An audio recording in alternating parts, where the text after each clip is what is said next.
అసలు వ్రతాన్ని సక్రమంగా చేయడం సాధ్యం కాదు. నేను మీతో ఒక ఉదాహరణ మనవి చేయాలి అంటే, శ్రావణ శుక్రవారం వరలక్ష్మీ వ్రతము అని ఒక వ్రతం చేస్తూ ఉంటారు. ఆ వరలక్ష్మీ వ్రతం చేసేటప్పుడు అసలు ఆ వ్రతాన్ని ఎలా చెయ్యాలి అనేటటువంటి కల్పం ముందు ఒకసారి చదువుకుంటే వ్రతం చేసేటప్పుడు సాధ్యమైనన్ని దోషాల్ని పరిహరించడానికి అవకాశం ఉంటుంది. అలాగే సత్యనారాయణ స్వామి వారి వ్రతం చెయ్యాలి అని సంకల్పం చేసుకున్న వాళ్ళు సత్యనారాయణ స్వామి వారి వ్రత కథని ముందు చదువుకుంటే అందులో కల్పం తెలుస్తుంది. కల్పము అంటే అది చేయవలసినటువంటి విధానము. ఆ విధానము సక్రమంగా తెలిస్తే తప్ప అసలు ఆ వ్రతాన్ని నిష్టతోటి భక్తితోటి సక్రమంగా చేసుకోవడం అనేటటువంటిది సాధ్యం కాదు. సత్యనారాయణ స్వామి వారి వ్రత కథలో ఒక ప్రత్యేకమైనటువంటి విశేషం ఉంది. అది 5 అధ్యాయాలుగా విభాగం చేయబడి ఉంటుంది. అందులో మొట్టమొదటి అధ్యాయం దగ్గరికి వచ్చేటప్పటికీ అసలు ఆ వ్రతాన్ని ఎలా చెయ్యాలి అనేటటువంటి విధి విధానాల గురించి పేర్కొనడం జరిగింది. అది చెప్పిన వారెవరు అంటే సాక్షాత్తు శ్రీమన్నారాయణుడే దాన్ని ఉపదేశం చేశాడు. ఎందుకు చేయవలసి వచ్చింది అంటే, ఒకానొకప్పుడు కలియుగంలో ఉండేటటువంటి జనులు పడుతున్నటువంటి బాధల్ని దృష్టిలో పెట్టుకున్నవాడై నారదుడు ఆ విషయాన్ని స్థితికర్త కనుక శ్రీ మహావిష్ణువుకి నివేదించాడు. ఏమి నివేదించేటప్పుడు బ్రహ్మగారికో పరమశివుడికో నివేదించకుండా శ్రీ మహావిష్ణువుతో ఎందుకు నివేదించాలి అంటే, శ్రీ మహావిష్ణువుకి తత్వతః ఒక లక్షణం ఉంటుంది. ఏమిటా లక్షణము అంటే, ఆయన ఎప్పుడూ కూడా ఈ లోకములను రక్షించవలసినటువంటి కర్తవ్యాన్ని చూరగొన్నవాడై ఉంటాడు. అందుకే మీకు భాగవతంలో గజేంద్రమోక్షణ ఘట్టంలో గజేంద్రుడు ఏ దేవత పేరు పెట్టి పిలవకుండా శరణాగతి చేసినప్పటికీ కూడా రక్షించవలసినటువంటి కర్తవ్యం శ్రీ మహావిష్ణువు మీద ఉంటుంది. కాబట్టి ఆయన బయలుదేరి రావడం జరిగింది. విష్ణువు లోక సంరక్షకుడు కాబట్టి ఆయన జోక్యం చేసుకోవాలి. కలియుగంలో ఉండేటటువంటి జనులు బాధపడుతున్నారు అన్న విషయం మీకు ఏ పురాణం చదివినా కనపడుతుంది. ఎందుకు బాధపడాలి కలియుగంలో జనులు అంటే, దానికి కారణం పాపజీవనము ఎక్కువగా ఉంటుంది అని. పాపజీవనం ఎందుకు ఎక్కువ ఉంటుంది అంటే, కలిపురుషుని యొక్క ఉద్ధతి ఎక్కువగా ఉంటుంది. కలిపురుషుడు ఎంతసేపు ఎటువంటి బుద్ధి ప్రచోదనం చేస్తాడంటే, ఇంద్రియములతో సుఖాన్ని అనుభవించు, ఈ శరీరంతో సుఖాన్ని అనుభవించు, శాస్త్రం గురించి పెద్ద పట్టింపు పెట్టుకోకు అన్న విషయాన్ని ఎక్కువగా ప్రచోదనం చేస్తాడు. దానివల్ల ఇంద్రియ సుఖాల మీద ఉన్నటువంటి మమకారం, లౌల్యం నిజానికి శాస్త్రాన్ని పాటించడం మీద, విహిత కర్తవ్యం మీద నిలబడడం కష్టమై ఉంటుంది. పాపము ఎక్కువ అవుతుంది కాబట్టి దుఃఖము కూడా ఎక్కువగా ఉంటుంది. అది యుగము యొక్క లక్షణము. యుగము యొక్క లక్షణం అటువంటిదైనా మరి జనులు బాధపడకుండా రక్షించవలసిన కర్తవ్యం కూడా శ్రీ మహావిష్ణువు మీద ఉంది. కాబట్టి మీరు దీనికి ఏ పరిష్కారం చెప్తారో, యుగానికి అది లక్షణమైనప్పుడు కలిపురుషుణ్ణి నిగ్రహించడం కుదరదు. నువ్వు అలా ప్రవర్తించకు అనడం భగవంతుడు కూడా చెయ్యడు. మరి కలిపురుషుణ్ణి నిగ్రహించకపోతే మరి జనులను ఉద్ధరించడం ఎలా అంటే, ఇందులో ఒక చమత్కారం ఉంది. అసలు కలిపురుషుణ్ణి నిగ్రహించకపోవడమే జనులకు ఉద్ధరణ చేయడం. అదేమిటండి, మరి కలిపురుషుడు పాపజీవనం వైపుకి ఎక్కువగా బుద్ధిని మరలుస్తాడు అంటున్నారు కదా, మరి భగవంతుడు ఎందుకు కలిపురుషుణ్ణి నిగ్రహించడు అంటే, కలియుగంలో పుణ్యకార్యం చేయడం చాలా కష్టం కనుక, మనసు నిలబడదు కనుక భగవంతుడు ఒక అనుగ్రహాన్ని ఇచ్చాడు. కలియుగంలో త్రికరణ శుద్ధిగా అంటే మనస్ఫూర్తిగా ఒక మంచి పని చెయ్యాలని సంకల్పం చేశాడనుకోండి, ఆయన ఆ పని చేసేశాడు అని ఖాతాలో వేస్తారు. నేను త్రికరణ శుద్ధిగా కాశీ వెళ్ళి గంగాస్నానం చెయ్యాలి అని కోరుకున్నాను అనుకోండి, నేను కాశీ వెళ్ళానా వెళ్ళలేదా కాదు, నేను కాశీ వెళ్ళి గంగాస్నానం చేసినట్టే నా ఖాతాలో వేస్తారు. అలా వేస్తారు కదా అని ఏదో పైకి మాట అనుకుంటే సరిపోదు. త్రికరణ శుద్ధిగా మనసులో సంకల్పం చేస్తే ఆయన ఆ కార్యం చేశాడన్న పుణ్యాన్ని ఖాతాలో వేస్తారు. కలిపురుషుడి వలన పాపజీవనం ఎంతుంటుందో పుణ్య సముపార్జనకి అంత అవకాశం కూడా ఉంటుంది. కలిపురుషుడి ఉద్ధతి ఎక్కువ ఉంటుంది కాబట్టి కలియుగంలో సంకల్పం ఒక్కటి గట్టిగా చేస్తే చాలు, దాని వలన పుణ్యం వస్తుంది అన్నారు. అందుకే కలిపురుషుణ్ణి పరీక్షిత్ నిగ్రహించలేదు భాగవతంలో. కానీ మరి ఈ యుగంలో పాపములు ఎక్కువగా ఉండి దాని వలన దుఃఖం అనుభవిస్తుంటే ప్రజలని సంరక్షించవలసినటువంటి కర్తవ్యం సహజ సిద్ధంగా ఉన్నటువంటి విష్ణువు అనుగ్రహించాలి కదా. అందుకు అడిగాడు నారదుడు శ్రీ మహావిష్ణువుని. అడిగితే విష్ణువు ఒక మాట చెప్పారు. కలియుగంలో సత్యనారాయణ వ్రతము అనబడేటటువంటి వ్రతం ఒకటి ఉన్నది. ఆ వ్రతము బహుగోప్యము, రహస్యము. అది ఇప్పటిదాకా లోకంలో నానుడిలో లేదు. ఆ వ్రతాన్ని ఎవరైనా ఆచరిస్తే వారికి భగవంతుని యొక్క అనుగ్రహము కలుగుతుంది.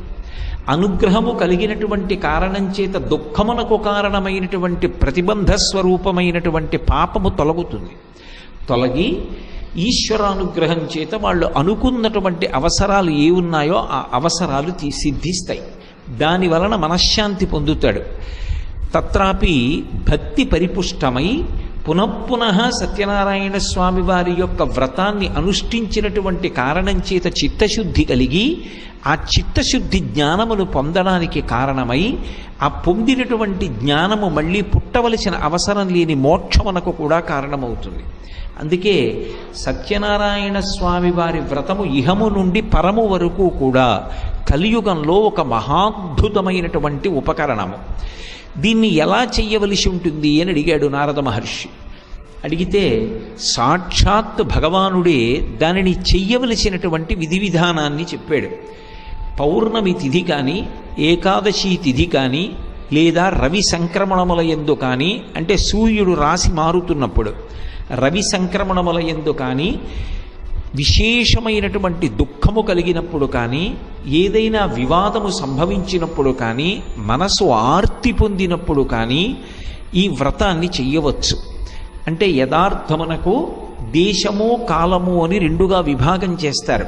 ఎప్పుడైనా ఏదైనా చెప్పాలి అంటే ఇలా చెయ్యండి అని చెప్పాలంటే రెండిటినీ దృష్టిలో పెట్టుకోవాలి. ఎక్కడ చెయ్యాలన్నది చెప్పాలి, ఎప్పుడు చెయ్యాలన్నది చెప్పాలి, ఎలా చెయ్యాలన్నది ఈ రెండిటిలోకి కలుస్తుంది. అది త్రివేణి సంగమం. ప్రధానమేది అంటే దేశకాలములు. దేశకాలానువృత్తిశ్చనయశ్చ నయ పండిత అంటారు రామాయణంలో. దేశము కాలము చెప్పకపోతే అది పూర్ణత్వాన్ని పొందదు. అందుకే ఆయన కాలము గురించి చెప్పాడు. పౌర్ణమి ప్రసిద్ధి, ఏకాదశి, రవి సంక్రమణములు, వీటి యందు ప్రత్యేకించి వ్రతం చెయ్యవచ్చు. ఏదో వివాదం తటస్థించింది, వివాదమునందు జయము కలగాలని కోరిక కలిగింది, ఈ వ్రతం చెయ్యవచ్చు. మనసు ఆర్తి పొందింది, ఏదో భగవత్ సంబంధమైన ఒక వ్రతం చెయ్యాలన్న కోరిక కలిగింది, ఈ వ్రతాన్ని అనుష్ఠించవచ్చు. సత్యనారాయణ స్వామి వారి వ్రతానికి ఉన్నటువంటి విశేషం ఏమిటంటే దీనికి అధికార భేదాన్ని ఇవ్వలేదు. అన్ని వర్ణముల వారు కూడా ఈ వ్రతాన్ని చేసుకోవచ్చు. ఇందుచేత భగవానుడు అంత గొప్ప సౌకర్యాన్ని కల్పించాడంటే కలిపురుషుని యొక్క ఉద్ధతి నుంచి తప్పుకోవడానికి అందరికీ సమానాధికారాన్ని కట్టబెట్టాడు. ఇది వేదం ఎవరికి విషయంలో ఇచ్చింది అంటే ఒక్క గోపూజ విషయంలో ఇచ్చింది.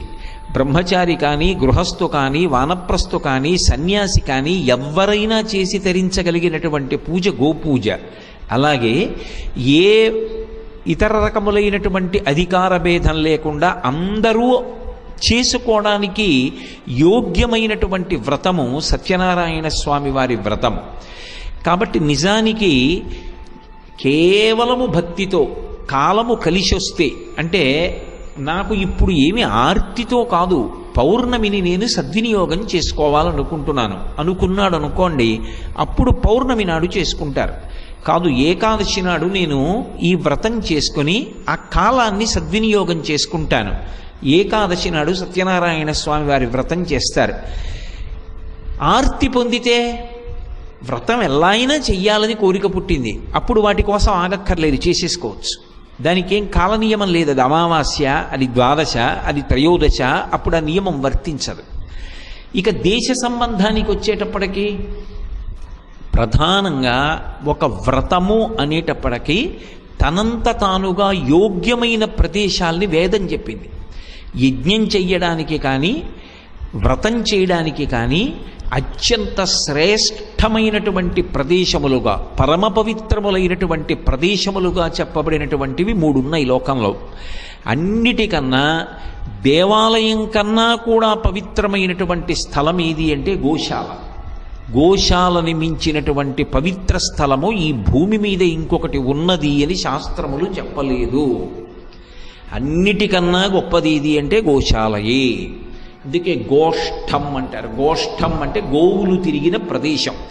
84 లక్షల జీవరాశులలో 83,99,999 ప్రాణుల యొక్క మలమూత్రములు హేయములు, అవి దుర్గంధభూయిష్టములు. కానీ ఒక్క గోవు యొక్క మలమూత్రములు పరమ పవిత్రములు. ఎక్కడ గోవు యొక్క మలము మూత్రము పడ్డాయో అక్కడ పెరిగినటువంటి దర్భల్ని తీసుకొచ్చి యజ్ఞంలో వాడమని వేదం చెప్తోంది. గోవు తిరుగాడినటువంటి ప్రదేశము అంటే అంత పరమ పవిత్రం. గోష్ఠం అంటే గోవులు తిరిగిన ప్రదేశం. రెండోది, ఎప్పుడూ భగవత్ సంబంధమైనటువంటి మాటలు మాట్లాడేటటువంటి నోరు. నోటి యందు నివాసం ఉండడం అనేటటువంటి ప్రశ్న రాదు. కాబట్టి యావత్ భూమండలంలో పరమ పవిత్రమైన మొదటి ప్రదేశం ఏది అంటే గోశాల. గోశాల యందు ఈ పని చెయ్యవచ్చు, ఈ పని చెయ్యరాదు అన్న పుణ్యకర్మ విభాగం లేదు.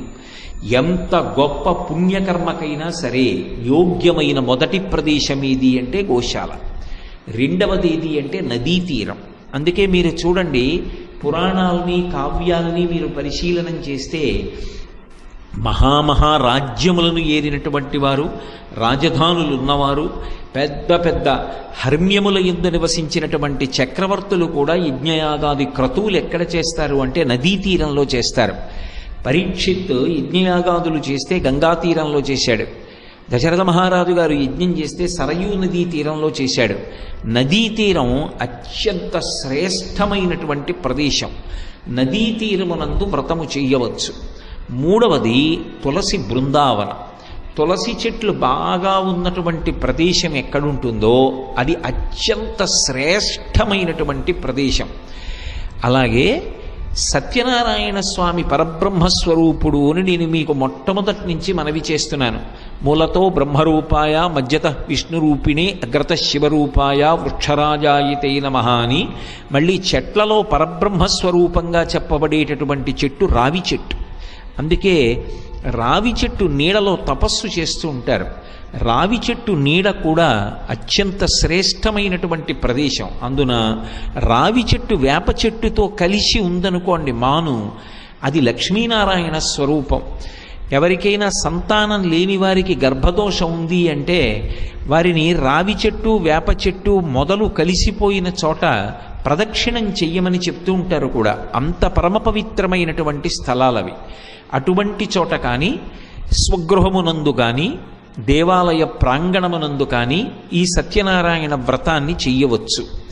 ఇది ప్రదేశ నిర్ణయం.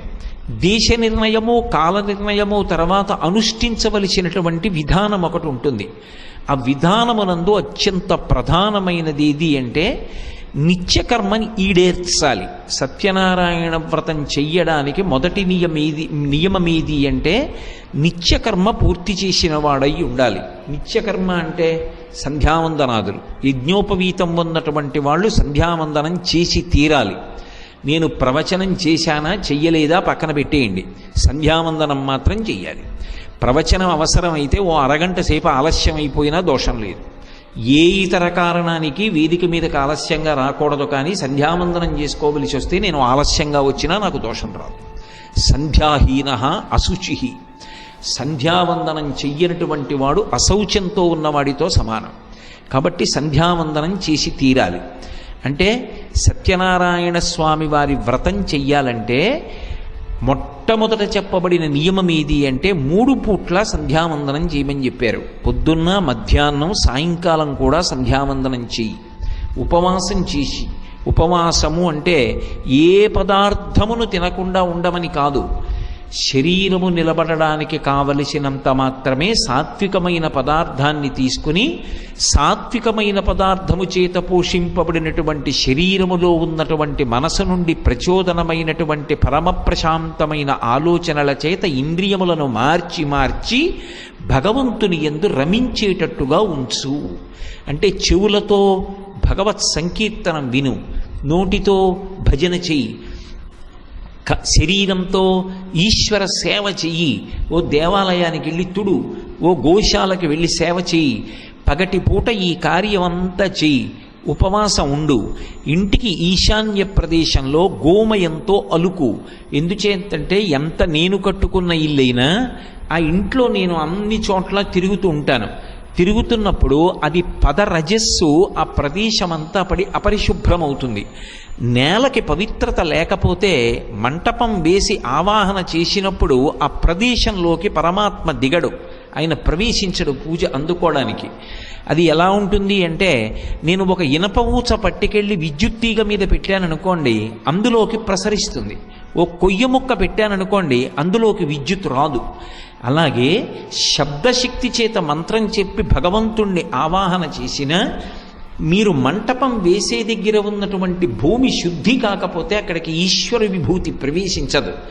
భూమిని శుద్ధి చెయ్యడానికి గోమయం వినా అసలు ఏ పదార్థము కూడా లోకంలో చెప్పబడలేదు. గోమయం అంటే ఆవు యొక్క పేడ. దాన్ని కొద్దిగా తీసుకొచ్చి ఎక్కడ వ్రతం చేద్దామనుకుంటున్నారో ఆ ప్రదేశాన్ని అలకాలి. అలా అలికితే భూమి శుద్ధవుతుంది. భూమి శుద్ధైన తరువాత దాని మీద వస్త్రం వెయ్యాలి, కొత్త వస్త్రం. అది అంచు కలిగినటువంటి వస్త్రం అయి ఉండాలి. అంచులేని వస్త్రము మంగళప్రదము కాదు. అందుకే ఆయుర్దాయకారకమైనటువంటిది ఏది అంటే అంచు కలిగిన బట్ట. అన్నిటికన్నా ప్రధాన నియమం ఏమిటో తెలుసా? ఒక వ్రతం చేసేటటువంటి రోజున ఒంటి మీద బట్టలేని స్నానం చేసి రాకూడదు. ఒక వ్రతం చేస్తున్నాము అంటే ఎలా చెయ్యాలి అన్నది కల్పనలో ఉంటుంది. దాన్ని ఏదో యథాతథంగా చదవమని కాదు, ఆచరించడానికి చదవమని శాస్త్రాలు. కాబట్టి ఇంట వ్రతం చేస్తున్నప్పుడు గోమయంతో అలకాలి. ఒక దేవాలయ ప్రాంగణం ఎప్పుడూ పవిత్రమే. దేవాలయ ప్రాంగణానికి ఈ నియమాలన్నీ అన్వయం కావు. నేను చెప్తున్నది ఇంటి దగ్గర వ్రతం చేసినప్పుడు గోమయంతో అలికి దాని మీద వస్త్రం వేసి, వస్త్రం మీద తండుల రాశి పోసి, తండుల రాశి మీద కలశ ఉంచి, ఆ కలశ ఉంచేటప్పుడు శక్తిని తక్కువ చేసుకుని చెయ్యకూడదు. ఎందుకంటే ఒక్క సత్యనారాయణ స్వామి వారి వ్రతంలో ఒక విశేషం ఉంది. అంతా అయిపోయిన తరువాత వ్రత మంటపాన్ని దానం చేసేయాలి బ్రాహ్మణుడికి. నేను ఇంటికొచ్చే వాళ్ళందరూ చూడాలని చెప్పి అష్టలక్ష్మి వెండి చెంబోటి అక్కడ పెట్టి మంటపదానం చేసేటప్పుడు చెంబు తీసేసుకున్నాను అనుకోండి, అప్పుడు దోషం అవుతుంది వ్రతం. పెట్టమని ఎవడు చెప్పాడు?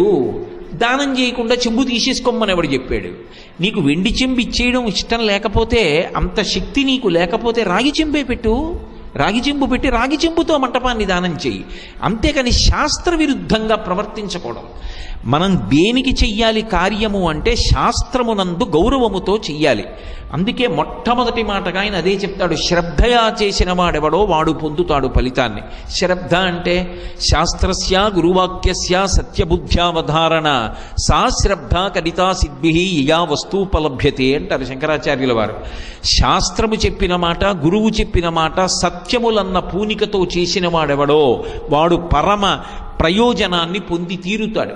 కాబట్టి ఒక వస్త్రాన్ని పలిచి తండుల రాసి పోసి అందులో కలశ ఉంచి సత్యనారాయణ స్వామి వారి ప్రతిమను ఉంచాలి. అందరూ బంగారు కలశనే ఉంచక్కర్లేదు, మన శక్తిని బట్టి. ఒకరు బంగారు కలశ ఉంచవచ్చు, ఒకరు వెండి కలశ పెట్టచ్చు, ఒకరు రాగి కలశ పెట్టచ్చు. శాస్త్రం ఎంత కింద వరకు వచ్చేస్తుంది అంటే, ఒకవేళ నీకు అంత లేకపోతే మట్టి కలశ పెట్టు అంటూ. నువ్వు చెయ్యడం ప్రధానం, నీకు నమ్మకం ఉండడం ప్రధానం తప్ప ద్రవ్యం ఇలాగే ఉండాలని ఎవ్వరినీ ఆపదు. అందుకే మన ధర్మానికి ఒక ప్రత్యేకమైన పేరుంది, సార్వభౌమిక మతము అని ఒక పేరు. చాలామంది సార్వభౌమిక మతము అంటే ఏమనుకుంటారంటే ఇది సార్వభౌమత్వము కలిగినది అనుకుంటారు. అది కాదు దాని అర్థం. సర్వభూమికల యందున్న వారిని ఉద్ధరించున్నది అని దాని అర్థం.